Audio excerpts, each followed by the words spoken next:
O título desse vídeo não é clickbait, não é pegadinha, não é trollagem. Realmente existe muita gente que até hoje cria especulações, cria teorias da conspiração a respeito da Arca da Aliança, ou Arca do Concerto, Arca do Testemunho, enfim, o nome que você queira dar.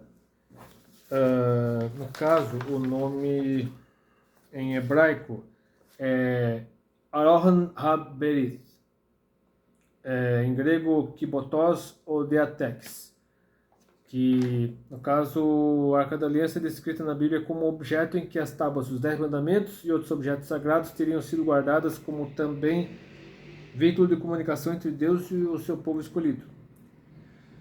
Ela foi utilizada pelos hebreus até seu desaparecimento. Aqui fala de especulação, mas não é especulação não, está aqui na Bíblia, ó. Está aqui, ó. Está aqui, a palavra de Deus é verdade, nela e de por minha fé. Então, o que está aqui é verdade, então eu creio piamente que é verdade. A arca realmente ela desapareceu na conquista de Jerusalém por Nabucodonosor II. No caso, houve 3 invasões de Jerusalém por Nabucodonosor. A primeira foi em 605, a segunda foi em 597 e a terceira foi em 586 a.C. E em 586 a.C. foi a primeira destruição de Jerusalém, quando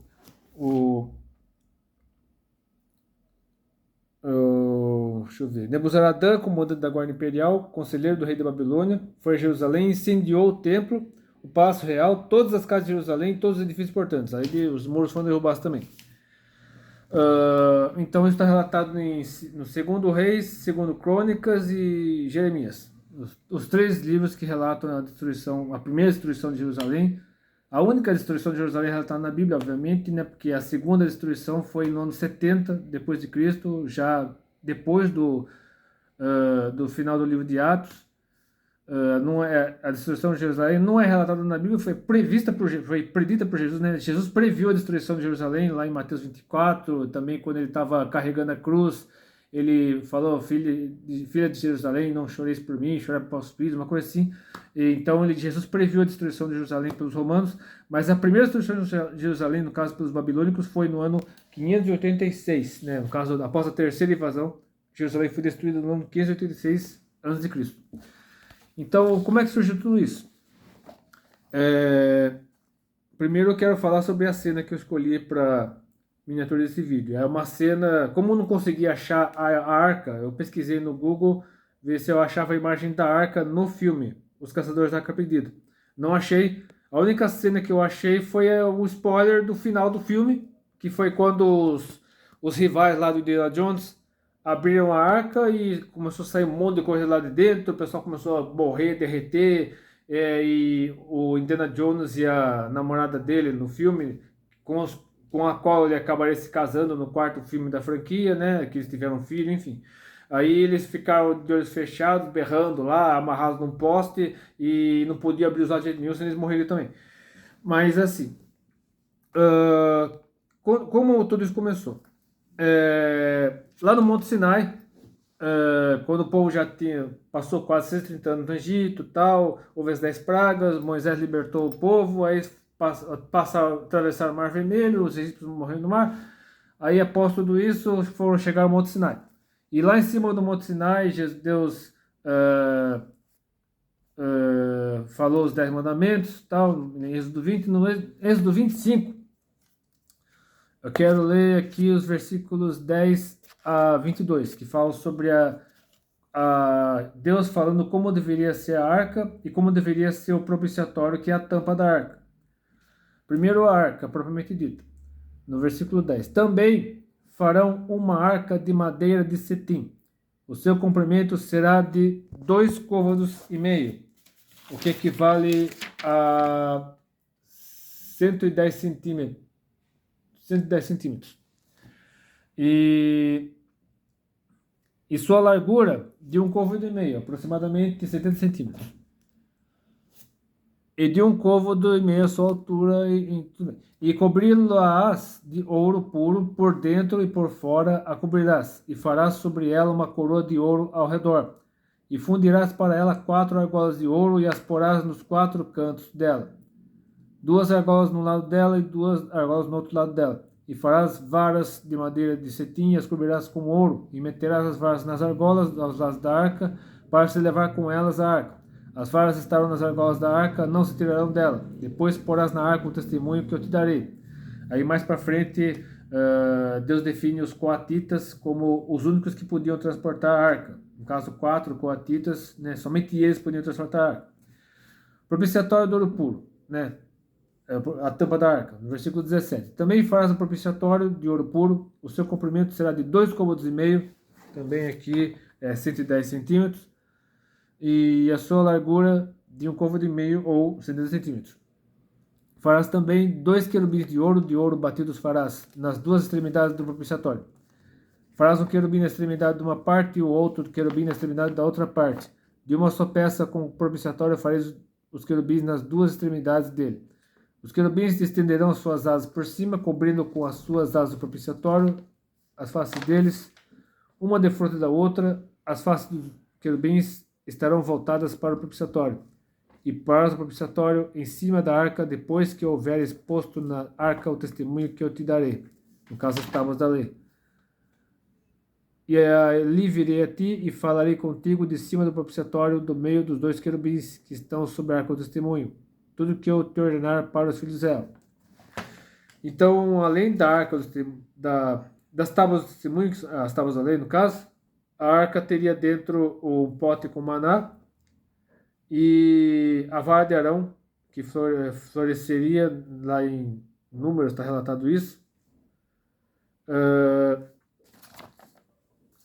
E aqui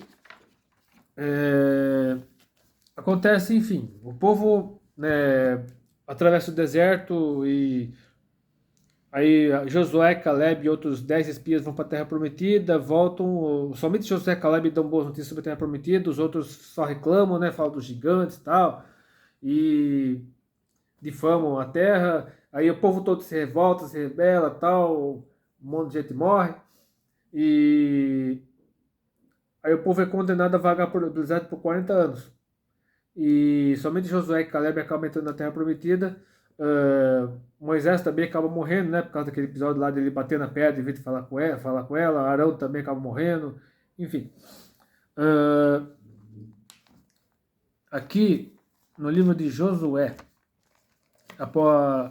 quando o povo finalmente chegou, estava para atravessar o Rio Jordão, aconteceu o seguinte. Eu lerei o capítulo 3 inteiro para contextualizar a situação. Levantou-se, pois, Josué de madrugada e partiu de Sitim e vieram até o Jordão, ele e todos os filhos de Israel. E pousaram ali, antes que passasse. E sucedeu, ao fim de 3 dias, que os príncipes passaram pelo meio do arraial e ordenaram ao povo, dizendo: Quando virdes a arca do concerto do Senhor, vosso Deus, e que os sacerdotes levitas a levam, parti vós também do vosso lugar e seguia. Haja, contudo, distância entre vós e ela, como da medida de 2.000 côvados, o que é aproximadamente, deixa eu ver, 2.000 côvados, acho que é 1 metro, não, 1 quilômetro mais ou menos. E não vos chegueis a ela, para que saibais o caminho pelo qual haveis de ir, porquanto por esse caminho nunca passastes antes, porque afinal todos tinham nascido no Egito, inclusive José e Caleb tinham nascido no Egito.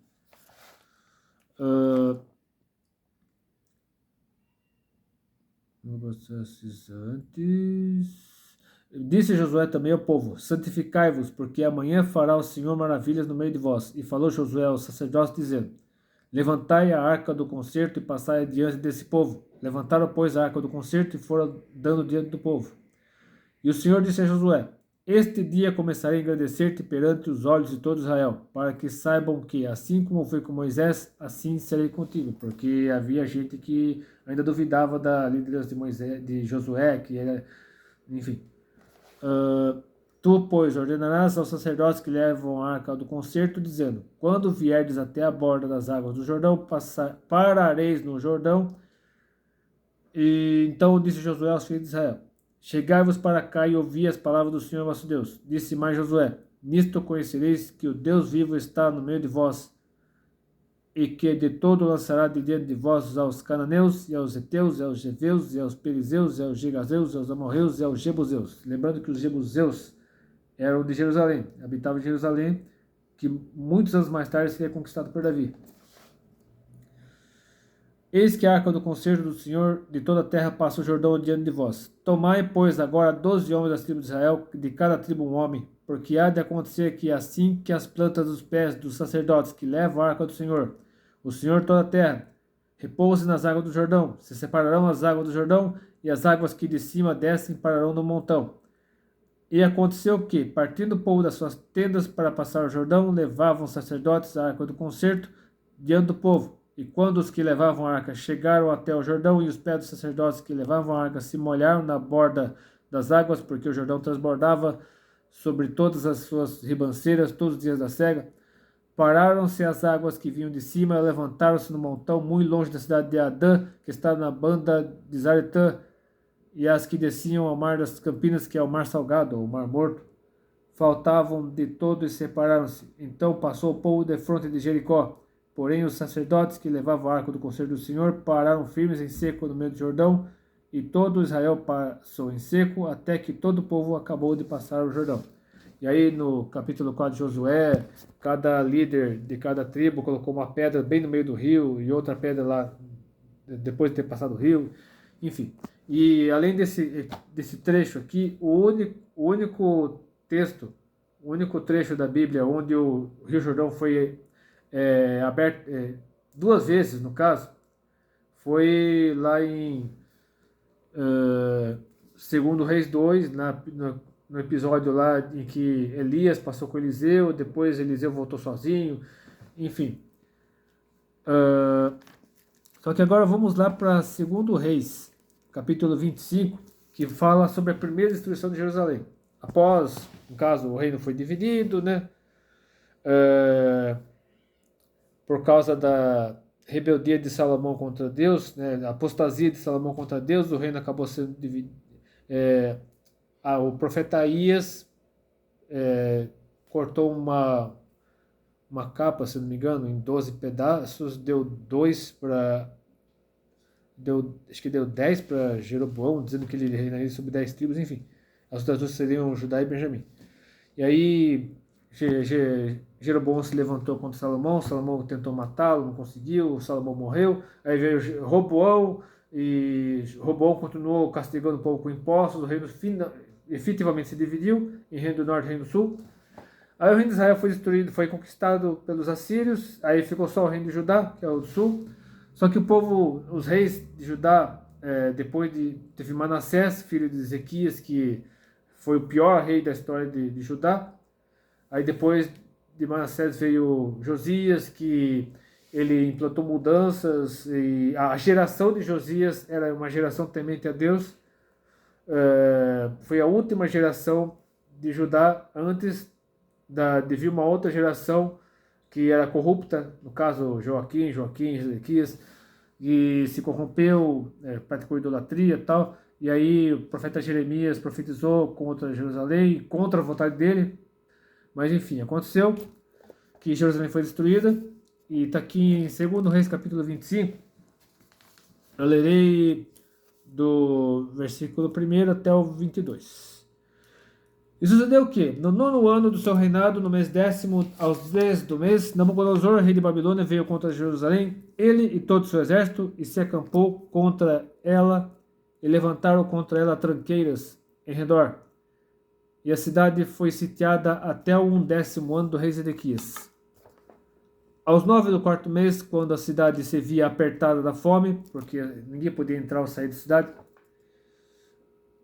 nem havia pão para o povo da terra. Então a cidade foi arrombada e todos os homens de guerra fugiram de noite pelo caminho da porta entre os 2 muros que estavam junto ao jardim do rei, porque os caldeus estavam contra a cidade de redor, e o rei se foi pelo caminho da campina. Porém o exército dos caldeus perseguiu o rei e o alcançaram nas campinas de Jericó, e todo o seu exército se dispersou, e tomaram o rei e fizeram subir ao rei de Babilônia a Ribla, e procederam contra ele. E os filhos de Zedequias degolaram diante dos seus olhos, e furaram os olhos de Zedequias, e o ataram com 2 cadeias de bronze e levaram a Babilônia.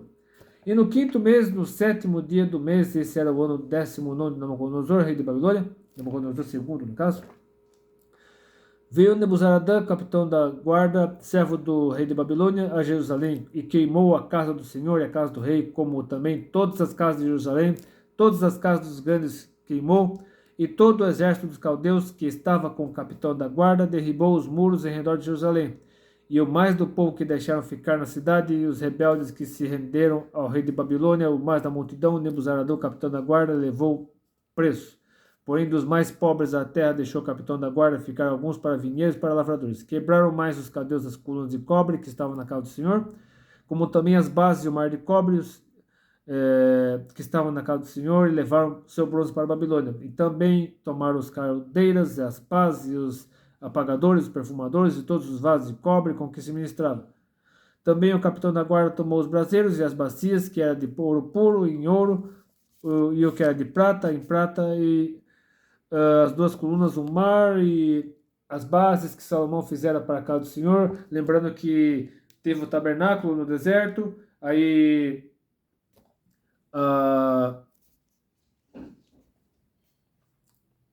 aconteceu tudo isso, a destruição de Jerusalém. O cobre de todos esses vasos não tinha peso. A altura de uma coluna era de 18 côvados, e sobre ela havia um capitel de cobre, e de altura tinha o capitel 3 côvados, e a rede e as romãs em roda do capitel, tudo era de cobre. E semelhante a esta era a outra coluna com a rede. Também o capitão da guarda tomou a Semaías, primeiro sacerdote, e a Sefonias, segundo sacerdote, e aos 3 guardas do umbral da porta, e da cidade tomou ao eunuco que tinha cargo da gente de guerra, e a 5 homens dos que vinham à face do rei, e se acharam na cidade, como também ao escrivão mor do exército, que registraram o povo da terra para a guerra, e a 60 homens do povo da terra que se achavam na cidade, e tomando os Nebuzaradão, capitão da guarda, os trouxe ao rei de Babilônia, a Ribla, e o rei de Babilônia os feriu e os matou em Ribla, na terra de Amate. E Judá foi levado preso para fora da sua terra. Porém, quanto ao povo que ficava na terra de Judá, Nabucodonosor, rei de Babilônia, que o deixara ficar, pôs sobre ele por maioral a Gedalias, filho de Acão, filho de Safra. Então, dizem, na verdade, foi o livro de 2 Macabeus, que é um livro apócrifo, não é um livro confiável, embora lá tenha registros históricos dos Macabeus, né, que se levantaram contra os Seleucidas, no caso, né, que após os persas foram os gregos se dividiram após a morte de Alexandre o Grande em Ptolomeus e Seleucidas. Então os Ptolomeus governaram a Palestina, no caso Judá e Israel, por um período. Depois os Seleucidas tomaram território lá de Israel, né? Judá, Israel, Palestina, enfim. E no tempo dos Seleucidas, os Macabeus, encabeçados por Judas Macabeus, se levantaram contra os Seleucidas, e por um breve período Judá foi um reino independente. E os Asmoneus, no caso, Judas Macabeus e os descendentes foram chamados de Asmoneus, até que finalmente chegaram os romanos, enfim. E nesse período dos Macabeus, foi relatado que a arca tinha sido escondida por Jeremias numa caverna. Deixa eu só ver aqui. Diz o seguinte, o texto. Nos documentos referentes ao profeta Jeremias, lê-se que ele ordenou aos que eram levados para o cativeiro da Babilônia que tomassem o fogo, como já foi referido, e que lhes faz recomendações ao dar-lhes um exemplar da lei, para que se não esquecessem dos preceitos do Senhor, nem extraviasse ao ver os ídolos de ouro e prata de seus adornos. Dando-lhes outros avisos semelhantes, exortava-os a que não apartasse do seu coração a lei de Deus. Lia-se também nos mesmos escritos que esse profeta, por uma ordem particular recebida de Deus, mandou que se levassem com ele o tabernáculo e a arca, quando escalou o monte a que Moisés mandou que levassem com ele o tabernáculo e a arca, quando escalou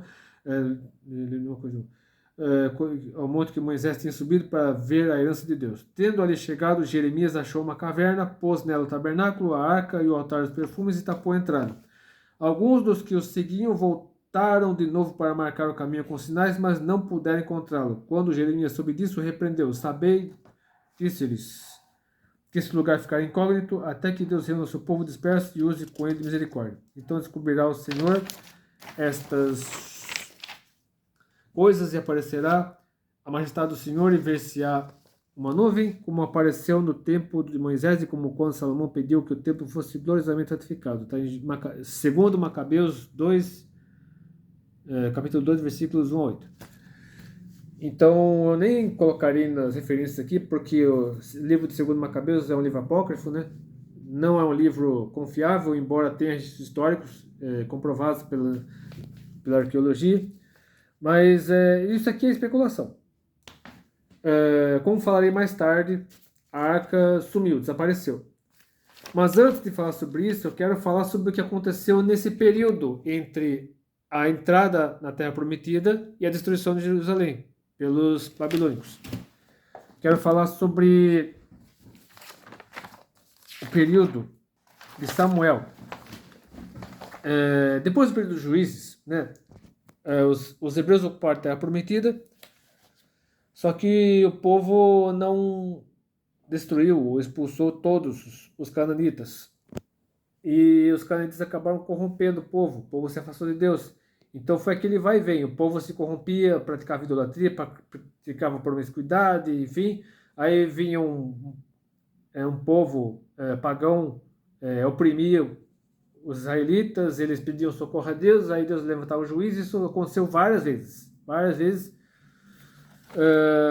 O primeiro foi Otoniel, o antepenúltimo, no caso, né? Muitos dizem que foi o último, mas eu acredito que foi o antepenúltimo, no caso, Sansão. Aí depois de Sansão veio Eli, que era um sacerdote, mas que de uma certa forma também era um juiz. E ele temia Deus, só que os filhos dele eram corruptos. Os filhos dele, eles praticavam extorsão, até mesmo promiscuidade, enfim, faziam uma série de coisas erradas. Aí nesse tudo apareceu Cana, que tinha duas mulheres, Penina e Ana. Ana tinha vários filhos, Ana não tinha nenhum. Ana subiu ao templo para orar a Deus, chorou, se humilhou diante de Deus. Ele falou que ela estava embriagada, mas aí a Ana revelou para ele o porquê ela estava lá e prometeu que consagraria o filho dela. Se Deus desse um filho para ela, ele consagraria o filho a Deus, seria nazireu, tal, levaria, e como aconteceu, Samuel nasceu. Samuel foi levado ao templo por Ana e Samuel passou a ser criado por Eli. E Samuel cresceu, Deus apareceu para Samuel, tudo, revelou a profecia a respeito da família de Eli, tudo o que aconteceria com a família de Eli. E aqui, em 1 Samuel 4, fala o que aconteceu com a família de Eli, cumprido-se a profecia de Samuel. No caso, na verdade, a revelação de Deus dada a Samuel se cumpriu aqui em 1 Samuel 4, que diz assim: E veio a palavra de Samuel a todo Israel. E Israel saiu a peleja contra os filisteus, e acampou-se junto a Ebenezer. Ebenezer, lembrando que a terra de ajuda, a pedra de ajuda lá, até que nos ajudou o Senhor, enfim. E os filisteus se acamparam junto a Afec. E os filisteus se dispuseram em ordem de batalha para sair contra Israel, e estendendo-se a peleja, Israel foi ferido diante dos filisteus, porque feriram na batalha no campo uns 4.000 homens. E voltando o povo arraial, disseram os anciãos de Israel: Por que nos feriu o Senhor hoje diante dos filisteus? Tragamos de Siló, que Siló tinha sido definida pelo próprio Deus como o local onde a arca deveria estar. Uma cidade construída especialmente para receber a arca. Porque como Jerusalém ainda não tinha sido conquistada por Davi viria bem depois, então a arca estava em Siló. Siló era uma cidade sagrada, construída especialmente para que fosse onde ficasse a arca, né? Porque tinha o tabernáculo no deserto, o tabernáculo era provisório, aí Siló era a morada também provisória, né? Para a arca, né? Uma cidade construída especialmente para a arca. Enfim, tragamos de Siló a arca da aliança do Senhor e venha no meio de nós para que nos livre das mãos dos nossos inimigos. Enviou, pois, o povo a Siló e trouxeram de lá a arca da aliança do Senhor dos Exércitos, que habita entre os querubins. E os dois filhos de Eli, Ofni e Finéias, estavam ali com a arca da aliança de Deus. E sucedeu que, vindo a arca da aliança do Senhor ao arraial, todo Israel gritou com grande júbilo, até que a terra estremeceu. E os filisteus, ouvindo a voz de júbilo, disseram: Que voz de grande júbilo é essa no arraial dos hebreus? Então souberam que a arca do Senhor era vinda ao arraial. Pelo que os filisteus se atemorizaram, porque diziam: Deus veio ao arraial. E diziam mais: Ai de nós, tal nunca jamais sucedeu antes. Ai de nós, quem nos livrará da mão desses grandiosos deuses? Esses são os deuses que feriram os egípcios com todas as pragas junto ao deserto.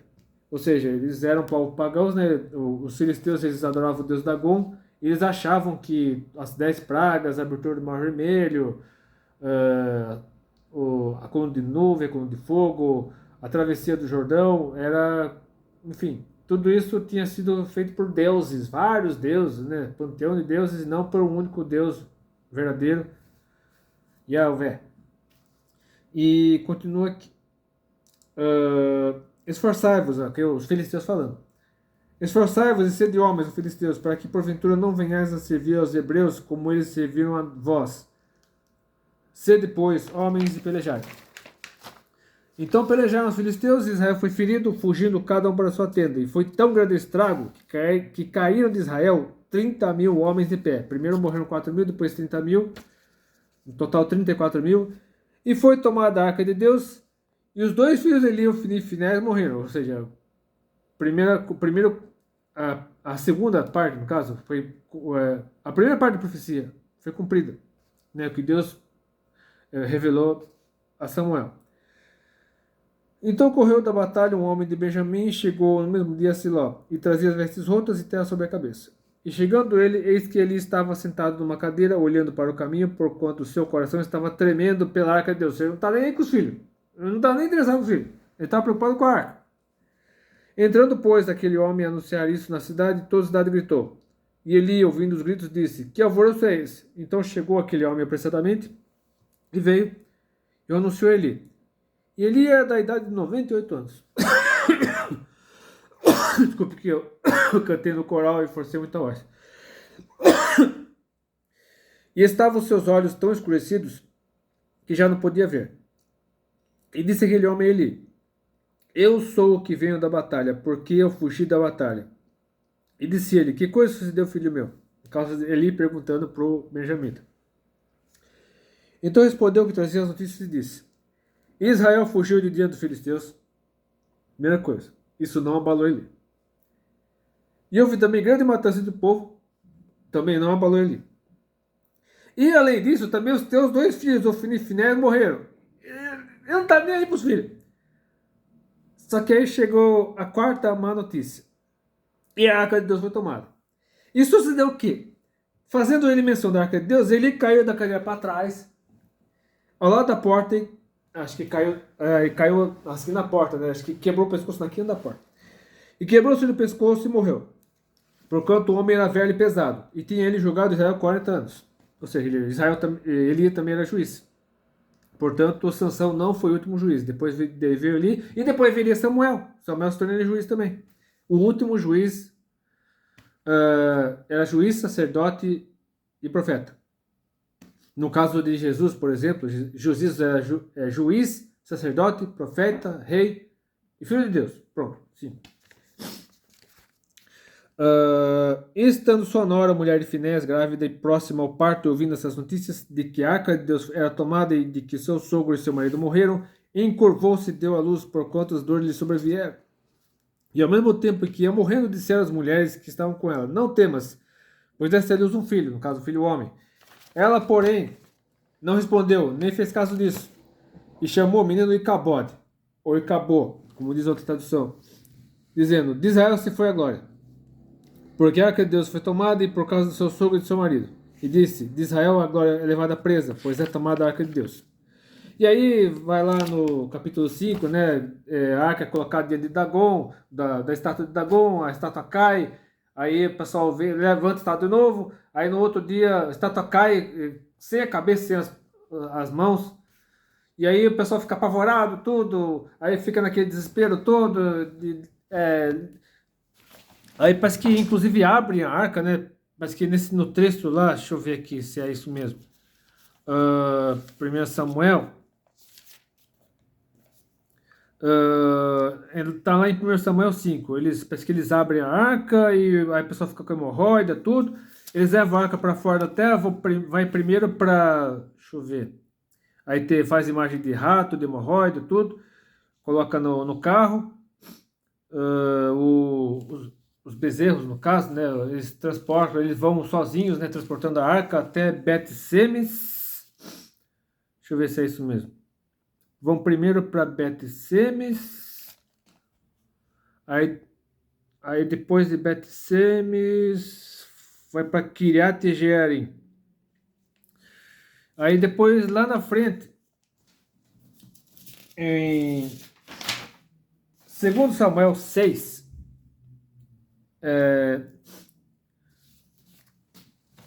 deixa eu ver, depois de Kiriat Jearim vai para Abinadab. Não lembro se é a mesma cidade, enfim. Tá Abinadab. Vamos lá, como diz lá em 2 Samuel 6. Já no tempo de Davi era rei, já tinha ocupado Jerusalém, já tinha construído seu palácio, enfim. Jerusalém era a capital do reino. E a primeira coisa que Davi quis fazer após estabelecer Jerusalém foi pegar a arca da aliança. Aí tá lá, 2 Samuel 6. Lerei o capítulo todo também. E tornou Davi a juntar todos os escolhidos de Israel em número de 30.000. E levantou-se Davi e partiu com todo o povo que tinha consigo para Baalim de Judá, para levarem dali para cima a arca de Deus, sobre a qual se invoca o nome do Senhor dos Exércitos, que se assenta os querubins. E puseram a arca de Deus em um carro novo. Ó, a ignorância dele. Ele não sabia que a arca só podia ser transportada pelas varas, por 4 coatitas, enfim. Não sabia. E puseram a arca de Deus em um carro novo e o levaram da casa de Abinadab, que está em Gibeá. E Uzai e o filho de Abinadab guiavam o carro novo.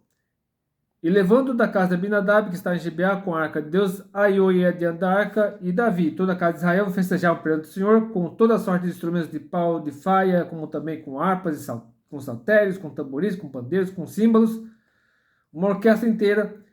E chegando a ele de Nacon, um lugar assim meio, né, inclinado, cheio de pé e tal, estendeu a mão à arca de Deus e pegou nela, porque os bois já deixavam pender. Então o carro estava torcendo, a arca podia cair, Uzá foi lá com as melhores intenções, só que aconteceu o seguinte.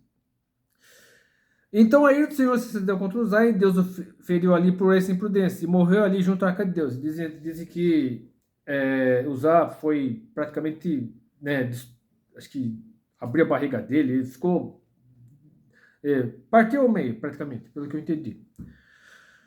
E Davi se contristou porque o Senhor abriu a ruptura em Uzá e chamou aquele lugar Pérez Uzá até o dia de hoje. E temeu Davi ao Senhor naquele dia e disse: como virá a minha arca do Senhor? Ele não sabia, ele era ignorante a respeito disso. E não quis Davi retirar para junto de si a arca do Senhor, a cidade de Davi, mas Davi a fez levar à casa de Obed-edom o Giteu. Ou seja, até descobriu o que fazer com a arca, levou para a casa de Obed-edom. E ficou a arca do Senhor em casa de Obed-edom o Giteu 3 meses. E abençoou o Senhor Obed-edom em toda a sua casa. Ou seja, ele tinha ficado na casa de Abinadab, se não me engano, 20 anos, não lembro se foi 20 anos, foi um bom tempo. Aí não tinha construído absolutamente nada. Só que na casa de Obed-edom ficou 3 meses e aconteceu só coisa maravilhosa. Aqui, então avisaram a Davi dizendo: abençoa o Senhor a casa de Obed-edom e tudo quanto tem, por causa da arca de Deus. Foi, pois, Davi e trouxe a arca de Deus para cima da casa de Obed-edom, a cidade de Davi, no caso de Jerusalém, com alegria. E sucedeu que, quando os que levavam a arca do Senhor tinham dado 6 passos, sacrificavam bois e carneiros cevados. Aqui já estava levando certo, né? Já estava levando da maneira certa, né? Com 4 coatitas, 2 de um lado, 2 do outro, carregando a arca com varas, tudo. E sucedeu quando os que levavam a arca do Senhor tinham dado 6 passos, sacrificavam bois e carneiros cevados, e Davi saltava com todas as suas forças diante do Senhor, e estava Davi cingido de um éfode de linho. Assim subindo, levavam Davi e todo Israel a arca do Senhor com jubilação de trombetas. Ou seja, Davi tirou suas vestes reais, acho que no meio do caminho, se não me engano, e ficou com um éfode de linho, ficou dançando junto com os mesmos instrumentos e tal. E sucedeu o quê? Entrando a arca do Senhor na cidade de Davi, no caso de Jerusalém, Mical, a filha de Saul, estava olhando pela janela. Lembrando que Mical é apenas uma das várias esposas de Davi. Eu não lembro se foi a primeira com quem ele se casou, acho que não, acho que foi a segunda, mas enfim, era filha de Saul. Saul já tinha morrido, tudo. A filha de Saul estava olhando pela janela e vendo ao rei Davi, que ia bailando e saltando diante do Senhor, o desprezou no seu coração. Introduzindo a arca do Senhor, a puseram no seu lugar, na tenda que Davi lhe armara. Ou seja, Davi tinha preparado tudo para receber a arca. Mas ainda era temporário. E ofereceu Davi holocaustos e ofertas pacíficas perante o Senhor. E acabando Davi de oferecer os holocaustos e ofertas pacíficas, abençoou o povo em nome do Senhor dos Exércitos, e repartiu a todo o povo e a toda a multidão de Israel, desde os homens até as mulheres, e a cada um bolo de pão, e um pedaço de carne, e um frasco de vinho, ou seja, distribuiu comida para todo mundo. E então retirou-se todo o povo, cada um para a sua casa. E voltando Davi para abençoar a sua casa, porque era costume da época o rei abençoar os filhos, as esposas, os criados, enfim. Mical, filho de Saul, saiu a encontrar-se com Davi e disse: Quão honrado foi o rei de Israel, descobrindo seus as olhos da serva dos seus servos, como sem peixe se descobre qualquer dos vadios. Disse, porém, Davi a Mical: Perante o Senhor, que me escolheu, preferindo-me a teu pai e a toda a sua casa, mandando-me que fosse soberano sobre o povo do Senhor, sobre Israel, perante o Senhor tenho me alegado, porque afinal, depois de tanto tempo, a arca finalmente tem encontrado um endereço. Embora não definitivo, né? Embora estivesse numa tenda, mas estava lá na cidade, né? Depois de ter ficado um bom tempo em Siló, finalmente tem encontrado um lugar, né? Uma cidade sagrada, no caso de Jerusalém. E ainda mais do que isto, me envilecerei e me humilharei aos meus olhos, mas das servas de quem falaste, de elas serei honrado. E aí, Mical foi amaldiçoada. Mical, a filha de Saul, não teve filhos até o dia de sua morte. Agora vamos pro o que interessa realmente nesse vídeo, assim, né, o que a maioria está esperando. É claro que tudo que eu falei aqui é importante, é essencial para compreendermos a trajetória da arca. Teve lá o período de Salomão, que Davi não pôde construir o templo porque ele era um homem de sangue, tinha matado muita gente, e Salomão foi autorizado por Deus, o Salomão, o sucessor de Davi, que afinal, e aliás, Salomão era filho de Batseba, que Davi cometeu adultério com Batseba, mandou matar Urias, enfim. O filho dele com Batseba acabou morrendo, o primeiro filho, no caso, acabou morrendo, como um castigo de Deus, pelo adultério e pelo homicídio de Davi. Só que aí Davi se arrependeu, se humilhou diante de Deus, tal, e essa humilhação de Davi, esse arrependimento de Davi foi agradou aos olhos de Deus. Deus permitiu que Davi tivesse com Batseba um segundo filho, e esse sim, Deus amou, Deus se agradou dele, e esse filho, no caso Salomão, seria o herdeiro do trono. Ele construiu o templo, toda aquela coisa tal, que acabarei relatando no texto de 2 Reis 25, de 1 a 22, né, que todos aqueles detalhes, todos aqueles utensílios tal, foram levados para a Babilônia, o templo foi destruído, tal. Mas aí que tá, aí que fica a pergunta, onde está a Arca da Aliança? Está aqui. Vou até mostrar aqui. Apocalipse, capítulo 11, versículo 19, está aqui.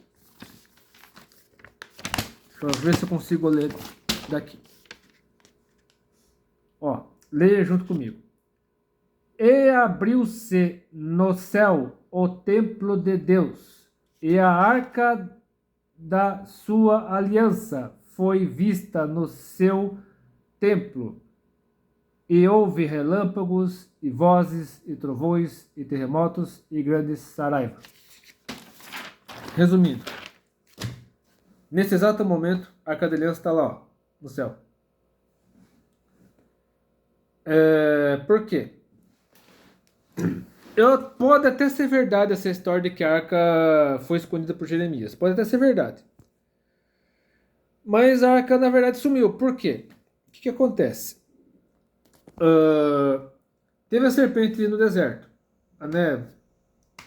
Lá no livro final, acho que final do livro de Números, O episódio lá da serpente, né, que o povo amaldiçoou o maná, Deus enviou serpentes, matou um monte de gente, aí Deus mandou construir uma serpente de bronze, pendurando uma haste em forma de cruz, a serpente, e o povo que olhasse para a serpente de bronze seria curado. Só que muitos anos depois, essa mesma serpente de bronze foi adorada, foi transformada em Deus Neustã, e teve que ser destruída, porque o povo adorava, começou a adorar a serpente de bronze, enfim.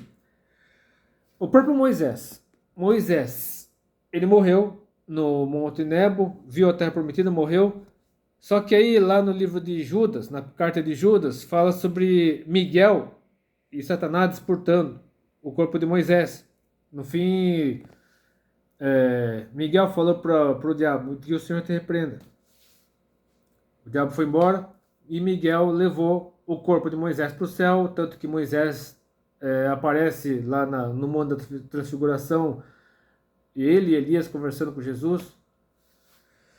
E Moisés, eu acredito que Moisés, juntamente com Elias, eles serão as duas testemunhas lá do Apocalipse e tal. E Moisés foi trasladado porque senão ele seria adorado como um Deus. Então o povo adorou a serpente de bronze como um Deus. O povo adoraria Moisés como um Deus se o corpo de Moisés não tivesse sido trasladado, se Moisés tivesse sido enterrado, tivesse uma sepultura, com certeza seria objeto de culto idolátrico, por isso Deus quis levar Moisés embora. E com certeza, imagine, se com esses dois aconteceria isso, imagine com a arca. Se a arca ficasse nesse mundo, com certeza a arca seria idolatrada. A arca era uma representação. A arca não era uma imagem, não era um ídolo, não era objeto de idolatria. A arca era uma representação da presença de Deus. Então, só que o povo estava tão corrompido, estava tão, né, com a mente tão catolizada pela idolatria, isso durante muitas gerações. O povo ia e voltava, ia e voltava, ia e voltava. E com certeza, se a arca estivesse lá ainda, porque depois que a Arca da Aliança foi levada embora, foi levado para o céu, pronto. Aí vieram, os babilônicos dominaram Israel, depois vieram os persas, os gregos, no caso, os macedônios, né, de Alexandre o Grande.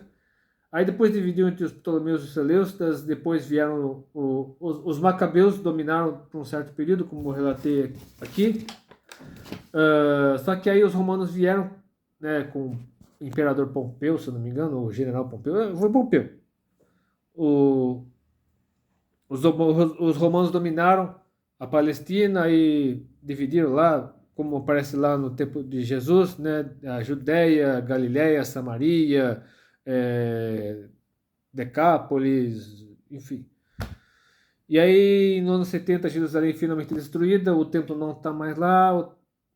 Então, mas a verdade é que a Arca da Aliança está realmente no céu. Portanto, não adianta procurar a Arca da Aliança, não adianta especular, e não adianta ir para a Etiópia, não adianta ir para Israel, não adianta ir para o Egito, não adianta ir para lugar nenhum. A Arca está no céu. Ela foi vista por João lá no texto de Apocalipse 11, 19. E lá ela está até hoje.